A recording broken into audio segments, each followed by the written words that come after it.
ये है तीतर का बच्चा। बच्चा 2 दिन का है।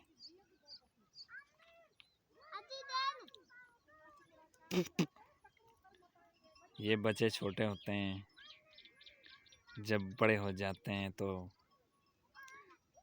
फिर ऐसे नहीं बैठा करते। अभी मायूसी है बच्चे के मुंह पे, गमगीन है। ये इसका जुड़वा भाई भी आ गया। देखो देखो देखो भैया,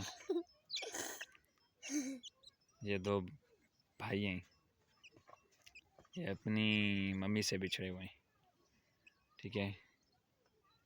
कोई मुझे दे के गया है, अभी मैं इनको छोड़ने जा रहा हूँ, क्योंकि यह अभी सख्त परेशान है।